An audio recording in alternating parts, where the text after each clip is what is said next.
warahmatullahi wabarakatuh.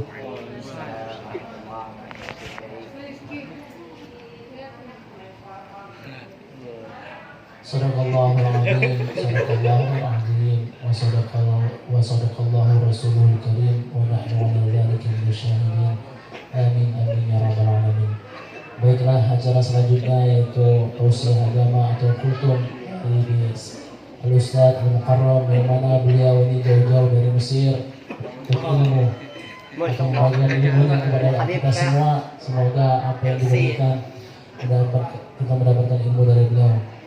Kepada Al-Mukarram, Ustadz Arifin, LC, kepada beliau dengan segala hormat kami haturkan.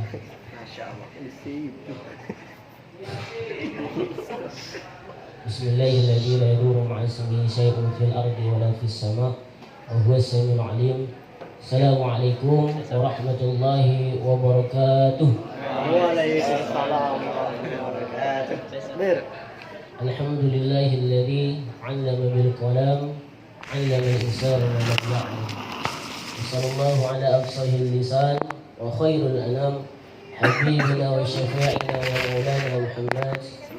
Amma adada ma ahata bihi ilmuk wa khatta bihi qalamuk wa ahsahu kitabuk.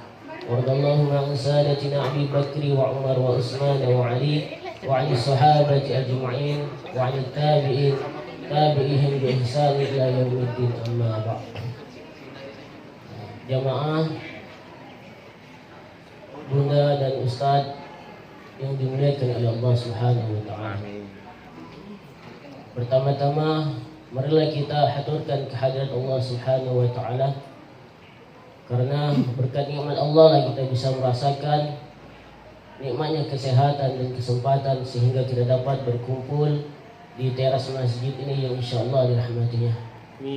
Salawat beririnkan salam semoga tetap tercurahkan kepada sosok pemuda yang tangkas lagi cerdas, yang bisa menciptakan solidaritas umat yang berkualitas. Siapa lagi kalau bukan suri tauladan kita, habibina wa syafi'ina wa maulana Muhammad sallallahu alaihi wasallam. Berkat perjuangan beliau Allah kita bisa merasakan nikmatnya iman dan nikmatnya Islam yang kita rasakan pada saat ini. Adapun pertemuan kali ini kita akan membahas tentang orang yang beriman dan orang yang berilmu.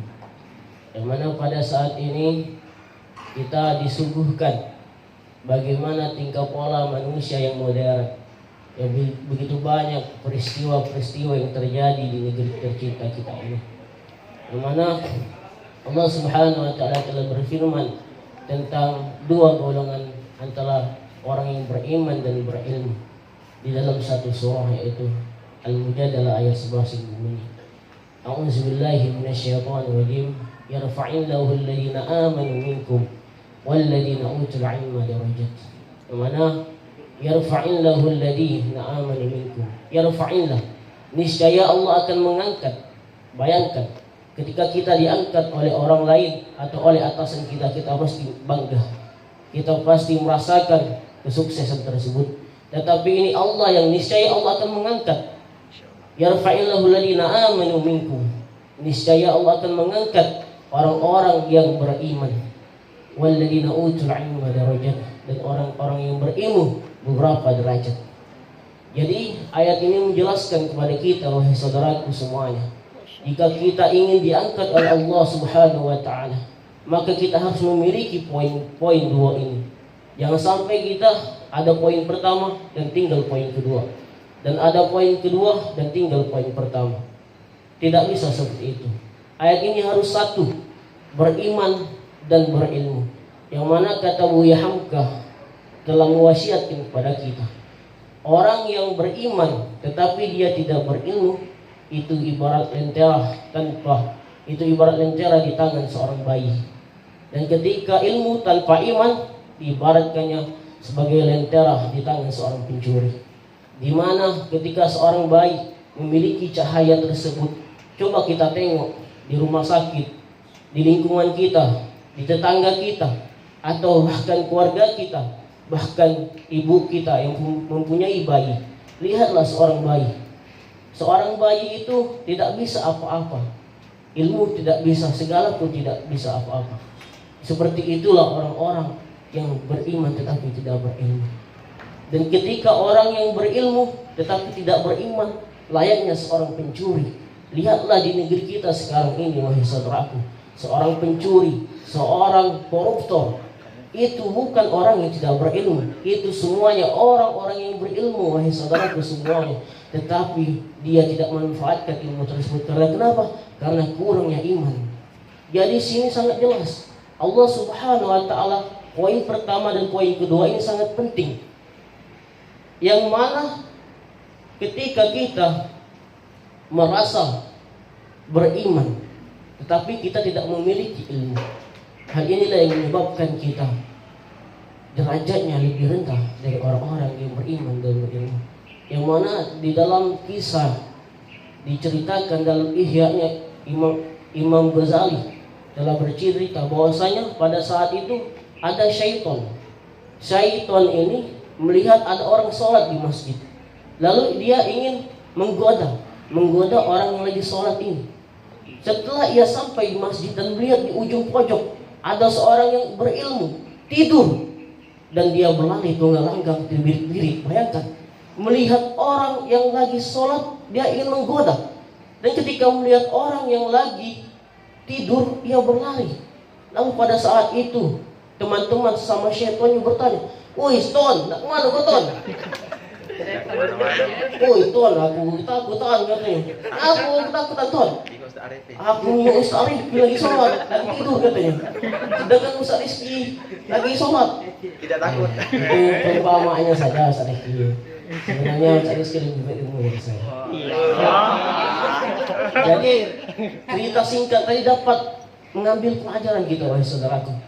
Ketika orang yang ahli ibadah namun dia tidak berilmu, dan ketika orang yang beribadahnya tidak terlalu ahli ibadah namun dia berilmu, itu tingkat derajatnya lebih tinggi daripada orang yang ahli ibadah namun dia tidak berilmu. Di sini telah diceritakan bahwasanya kenapa Allah Subhanahu wa ta'ala menciptakan Nabi Adam dan menjadikan Nabi Adam sebagai khalifah dunia. Bukankah Nabi Adam itu makhluk yang diciptakan kemarin sore oleh Allah Subhanahu wa ta'ala? Ada yang makhluk lebih berbakti kepada Allah Subhanahu wa ta'ala. Siapa? Itu seorang malaikat. Bayangkan, kurang apa lagi malaikat itu kepada Allah Subhanahu wa ta'ala.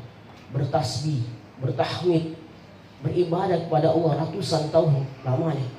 Kenapa makhluk yang kemarin sore diciptakan Allah Subhanahu wa ta'ala dan menjadi khalifah dunia? Alasannya hanyalah satu, wahai saudaraku.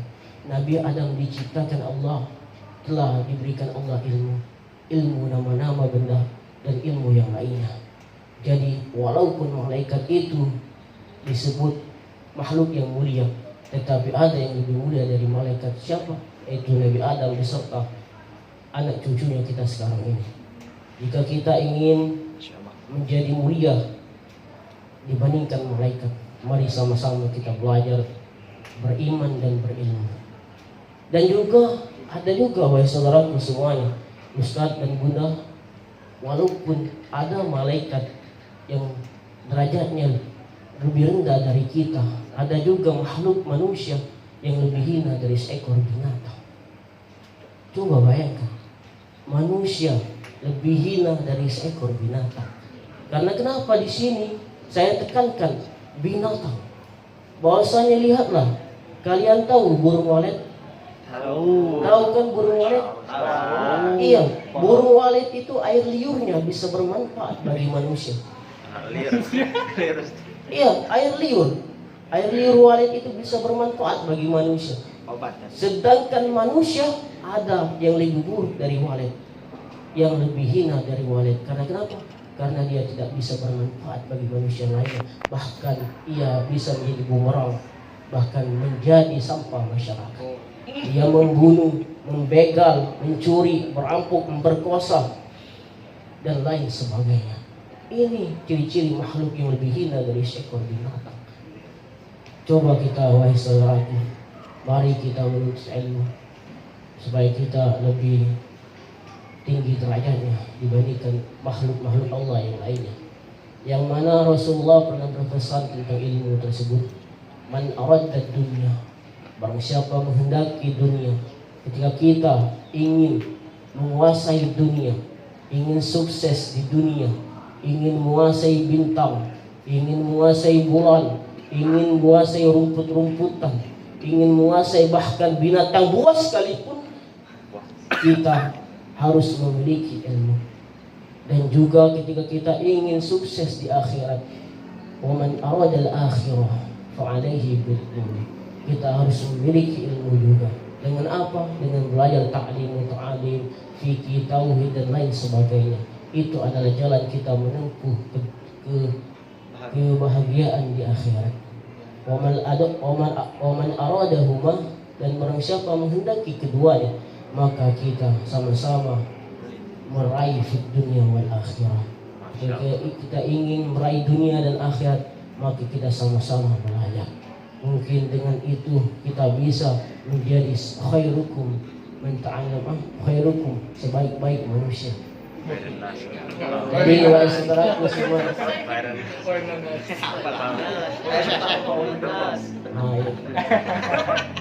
ya kita sama-sama belajar. Jadi kita semuanya harus sama-sama belajar, karena jangan sampai kita lebih hina dari seekor walet. Walet itu hanya perumpamaan, wahai saudaraku. Banyak makhluk-makhluk Allah yang lain, seperti babi misalnya. Babi itu kata kalian enggak punya manfaat, punya. Apa? Dengan adanya babi kita bisa menjadi wajib tidak memakannya. Iya, betul. Karena ada babi, ada hukum. Nah, ada manfaat, karena yang diciptakan Allah itu tidak sia-sia, wahai saudaraku semuanya. Ketika lanjut.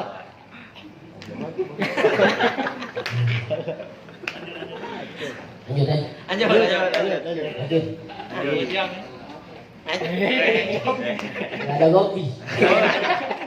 Kode. Yang piket. Jadi inggungnya. Jadi semuanya Kopi kate, snack kate. ketika kita lagi piket misalnya, kita pasti menyemprot. Itu apa? Karena ada apa?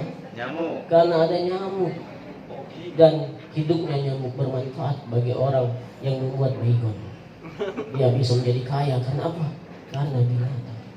Sungguh luar biasa, wahai saudara. Jadi di sini inti dari ceramah kita hari ini adalah, marilah kita sama-sama belajar untuk apa? Untuk menjadi manusia yang bermanfaat bagi manusia lainnya. Yang bisa kita menjadi ayat yang pertama tadi, yaitu apa? Yaitu tinggi derajat kita dibandingkan makhluk yang lainnya. Mungkin kopi. Ini kopi. Mungkin hanya itu saja yang dapat saya sampaikan. Bila ada kata-kata yang salah, itu datangnya dari saya, karena saya adalah makhluk yang dhaif dan penuh kesalahan. Ketika ada kata yang benar, itu datangnya dari Allah, karena Allah adalah sang Khaliq yang maha benar. Mungkin itu hanya wallahu muwaffiq ila aqwamit thoriq. Wabillahi taufiq wal hidayah wa ridha wal inayah. Wassalamualaikum warahmatullahi wabarakatuh. Waalaikumsalam warahmatullahi wabarakatuh. Berapa menit? Alhamdulillah kita sudah